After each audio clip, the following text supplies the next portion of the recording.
41 দিন একটি আমল করুন, দোয়া কবুল হবেই ইনশাআল্লাহ। আমি নিজে আমল থেকে উপকার পেয়েছি এবং যাদেরকে বলেছি তারাও আমল থেকে উপকার পেয়েছে। অনেকে আমাদের কাছে ফোন দিয়ে বলে, হুজুর আমি আমলটা করে উপকার পেয়েছি। সুতরাং আপনি আমলটা করতে পারেন। শাইখ আহমদ সারহিন্দি রহমতুল্লাহ আলাইহি, তিনি অনেক জেল খেটেছেন, অনেক নির্যাতন সহ্য করেছেন, তিনি আমলটি করে উপকার পেয়েছেন। তিনি আমলটির কথা বলেছেন এবং যে আমলটির কথা বলবো সেই আমলটির ব্যাপারে নবী সাল্লাল্লাহু আলাইহি ওয়াসাল্লাম যে বলে দিয়েছেন, এটা হচ্ছে জান্নাতের গুপ্তধন। এটা করে আল্লাহর কাছে দোয়া করলে আল্লাহ তাআলা সেই দোয়াটা কবুল করেন। অনেকে আছেন দোয়া করছে, দোয়া কবুল হচ্ছে না, সন্তান কথা শুনে না, স্বামী কথা শুনে না, অনেকে বলে হুজুর স্ত্রী কথা শুনে না, অনেকের ভিসা হচ্ছে না, অনেকের টেনশনে পড়ে গেছেন, অনেকের বিয়ে হচ্ছে না, বিভিন্ন দুশ্চিন্তা, ঋণের বোঝা, অভাব, সব কিছুর জন্য আপনি একটা আমল করতে পারেন। প্রতিদিন এশার নামাজের পরে একটি আমল করবেন। আমল কিভাবে করবেন? আপনি এশার নামাজ পড়বেন, 5 ওয়াক্ত নামাজ অবশ্যই করবেন এবং ইয়াকিনের সাথে আমল করবেন।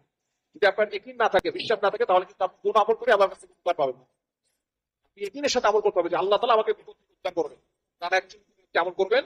মা বোনটা যেহেতু আল্লাহ প্রদত্ত অসুস্থতার প্রমাণ আছে, এই জন্য টানা একচুয়ালি করতে না পারেন, মাঝে অসুস্থ হন, আপনি যে কদিন অসুস্থ থাকবেন তুলে রাখবেন, তারপরে থেকে আবার পড়া শুরু করবেন। তখন অবশ্যই 41 দিনের আগে আপনি ভালো ফলাফল পাবেন ইনশাআল্লাহ। ইশারের নামাজের পরে আমলটি করবেন। প্রথমে 100 বার একটি দুরূদ শরীফ পড়তে হবে, আল্লাহুম্মা সাল্লি আলা সাইয়্যিদিনা মুহাম্মাদ, এই শরীফটি 100 বার পড়বেন। এরপর পড়বেন লা হাওলা ওয়ালা কুওয়াতা ইল্লা বিল্লাহ, এতটুকু 499 বার। এই লা হাওলা ওয়ালা কুওয়াতা ইল্লা বিল্লাহ এটা পারেন এমন কোনো মানুষ এখন মুসলমান নাই।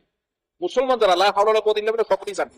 লা হাওলা ওয়ালা কুওয়াতা ইল্লা বিল্লাহ ফজিলত অনেক বেশি। আবু হাদিস, ইবনে শরীফের হাদিস, মুসলিম, বুখারী যত ধরনের কিতাব আছে, সিয়াসিতের সমস্ত হাদিসের কিতাবের ভিতরে হাদিস এসেছে যে এটা হচ্ছে জান্নাতের ভান্ডার। এটা পড়ে দোয়া করতে আল্লাহ তাআলা সেই দোয়া কবুল করেন।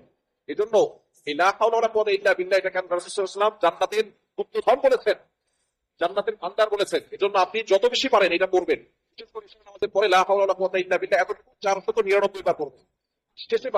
শেষ পারে লা হাওলা ওয়ালা কুওয়াতা ইল্লা বিল্লাহ আলিল আযীম পুরোটা একবার পড়বেন। এরপর আপনি আল্লাহর কাছে দোয়া করবেন। আল্লাহর কাছে বলবেন, সন্তান কথা শুনে না, আপনার সংসারে অশান্তি, স্বামী কথা শুনে না,